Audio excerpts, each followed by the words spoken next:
En ce temps-là, comme Jésus était entré à Capharnaüm, un centurion s'approcha de lui et lui supplia, « Seigneur, mon serviteur est couché à la maison paralysé et il souffre terriblement. » Jésus lui dit, « Je vais aller moi-même le guérir. » Le centurion reprit, « Seigneur, je ne suis pas digne que tu entres sous mon toit, mais dis seulement une parole et mon serviteur sera guéri. Moi-même qui suis soumis à une autorité, j'ai des soldats sous mes ordres. À l'un je dis va et il va, à un autre viens et il vient, et à mon esclave fais ceci et il le fait. » À ces mots, Jésus fut dans l'admiration et dit à ceux qui le suivaient, « Amen, je vous le déclare, chez personne en Israël je n'ai trouvé une telle foi. Aussi je vous le dis, beaucoup viendront de l'Orient et de l'Occident, et prendront place avec Abraham, Isaac et Jacob au festin du royaume des cieux. » Acclamons la parole de Dieu. Il faut voir avec des détails cet évangile que l'Église nous propose en ce lundi de la première semaine de l'Avent. Pourquoi le centurion dit qu'il ne faut pas que Jésus se rende chez lui? Cela pourra même paraître comme du mépris. Non, le centurion qui y travaillait était sûrement le chef de la garnison de Capharnaüm. Le centurion savait que pour un juif, entrer dans la maison d'un Romain, d'un païen, c'était quelque chose qui le contaminait. Le juif ne pouvait pas avoir une relation avec le Romain. Il avait, en secret, commencé les grands prêtres, mais il ne pouvait pas. Si le Seigneur était allé à la maison du centurion, il n'aurait pas été contaminé parce qu'il était le Seigneur et parce qu'il n'était pas polluant. Mais que la société l'a cru. Donc cela aurait supposé une raison plus critique de Jésus. Le centurion le savait et il veut sauver Jésus de ce mécontentement, de ce problème. Donc il lui dit que tu n'as pas à venir chez moi parce que je ne veux pas te causer des ennuis. Je ne veux pas te causer de problèmes. Je demande une faveur. Je ne voudrais pas qu'elle devienne une raison de persécution ou qui sait, le Seigneur l'attend. Ainsi, bien sûr, il ne le prend pas mal, mais au contraire, il est conscient qu'il fait en passant le bien de Jésus. Je pense que cela vaut la peine d'être pris en compte.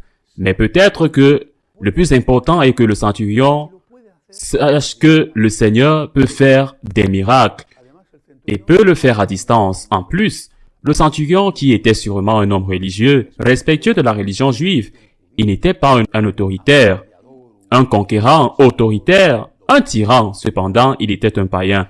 Et qu'est-ce que cela voulait dire? Qui est aussi païen? Un homme bon, militaire et bon, qui est païen, peut demander de l'aide à Dieu et que Dieu le lui accorde. Que non seulement les catholiques de toujours ou les saints qui sont des grands intercesseurs peuvent se tourner vers Dieu, à commencer par la bienheureuse Vierge Marie, mais ceux qui sont ouverts à notre foi peuvent aussi prier le Seigneur en qui nous croyons, même s'ils ne l'ont pas encore, et ce centurion croit à la puissance de Jésus, mais aussi ce soldat est humble. Il n'est pas exigeant. Peut-être pourrait-il demander, il aurait pu dire, « Hé, homme célèbre, je sais que tu fais des miracles. » Car sinon, comment peut-il demander cela à Jésus? Il savait qu'il faisait des miracles. La nouvelle était parvenue à ses oreilles et qu'il avait guéri beaucoup de malades. « Écoute, je te l'exige, je te l'ordonne, je te l'ordonne. Et si je ne te punis pas, il ne fait pas ça. » Il lui dit humblement, « Je sais que je ne suis pas digne que tu entres chez moi. Mais toi, s'il te plaît, tu peux guérir mon serviteur. Mon ami qui est malade, tu peux le guérir, même à distance. » Pour ne pas le compromettre, il a la foi en la puissance de Jésus. Je ne sais pas s'il avait déjà foi en sa divinité, peut-être pas, mais il avait la foi en la puissance de Jésus. Il avait du respect, de l'humilité. Un exemple de prière donnée par un païen, la foi et l'humilité. Et nous, catholiques pratiquants, avons-nous la foi en la puissance de Dieu? Si tu avais la foi comme un grain de moutarde, tu dirais à ce figuier, plante-toi dans la mer, et il t'obéirais? Avons-nous la foi en la puissance de Dieu ou notre prière est plus juste au cas où nous faisons des routines ou par convention? Avons-nous la foi? Avons-nous l'humilité? L'humilité de mendier. Il faut faire attention à l'usage des mots, car parfois les mots ne veulent pas dire ce qu'ils disent. On peut demander et en réalité on exige. Et la preuve qu'il s'agit d'une chose ou d'une autre est dans notre réaction lorsque nous n'obtenons pas ce que nous voulons. Celui qui demande et ne reçoit pas ne se fâche pas. Vous avez demandé une faveur. Vous ne revendiquez pas un droit. Fâchez-vous si vous voulez. Allez porter plainte quand vous demandez quelque chose à laquelle vous n'avez pas le droit et qu'on ne vous la donne pas. Fâchez-vous si vous voulez. Mais si vous demandez une faveur, pourquoi demandez-vous à vous mettre en colère? C'est une faveur que vous demandez. Quand on se met en colère contre ce qu'on ne reçoit pas, cela montre qu'on n'a jamais demandé, mais plutôt exigé. Et aussi, quand on demande une faveur et qu'on est conscient que c'est une faveur, on est reconnaissant. Alors que quand on demande, quand on demande, on se fâche. Si on ne le fait pas, on le donne. Et si on veut dire merci, c'est par courtoisie. Parce que c'était ton droit. Et si tu réclames un droit, s'il ne te le donne pas, alors tu peux intenter une action en justice. Et si vous le donnez, vous pouvez dire merci par simple éducation, mais pas parce que c'est une faveur qu'ils vous ont rendue. Dieu merci, j'ai eu tellement d'opportunités dans la vie. J'ai travaillé pendant 14 ans en charge de la section de religion du premier journal en Espagne. Plus les années à la télévision, j'ai travaillé comme un autre professionnel. C'est vrai que la section religieuse, j'ai reçu mon salaire tous les mois. Et vous l'envoie à la banque. Je n'ai jamais à la fin du mois, voir le directeur ou le chef de l'administration pour lui dire merci. J'ai reçu mon salaire. Il aurait été surpris. Je ne sais pas ce qu'il aurait pensé de moi. Aucun de mes collègues professionnels n'irait à la fin du mois après avoir reçu son salaire pour dire merci. Ni le chef de l'administration, ni le rédacteur en chef du journal viendra tous les matins pour dire merci. Tu es venu travailler. J'avais une obligation et il avait une obligation. S'il ne m'avait pas payé, je serais allé réclamer. J'ai le droit au salaire. Pourquoi ne pas payer? Mais ils m'ont payé parce que je n'ai même pas à me plaindre ou à être reconnaissant. Tout comme ils n'avaient pas à me remercier d'aller travailler tous les jours. Si je ne travaillais pas bien, ils avaient le droit de réclamer de moi. La relation du centurion, la leçon du centurion est l'humilité et la foi. Et maintenant, appliquons cela à beaucoup de choses dans la vie. Par exemple, quelque chose d'étroitement lié à cela quand Jésus entre dans sa maison, l'Eucharistie.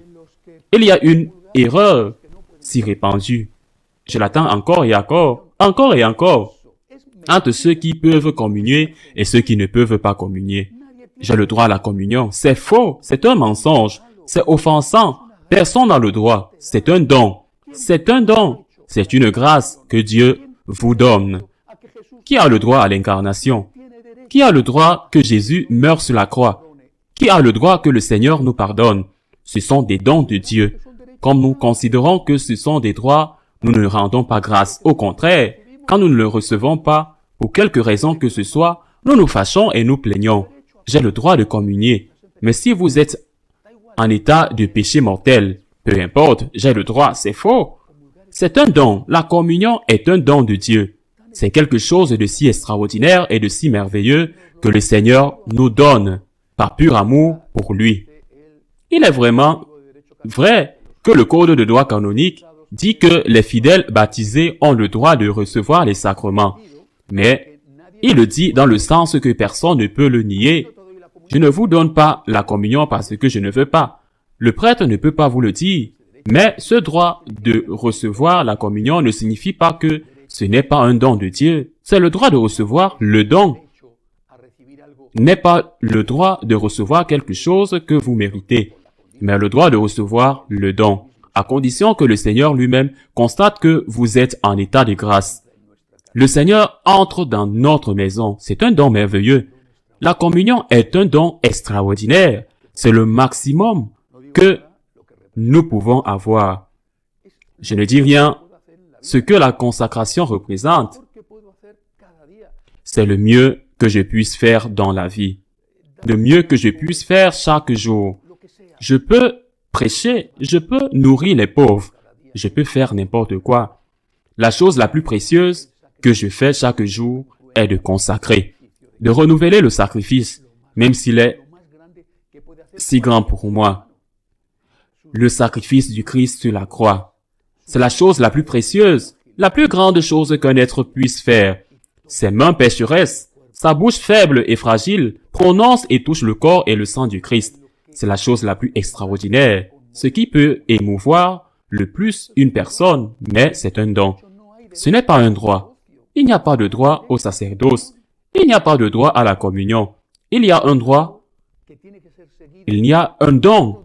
Un don qu'il faut suivre comme tout don et tout don de reconnaissance. Merci Seigneur parce que tu me fais ce cadeau.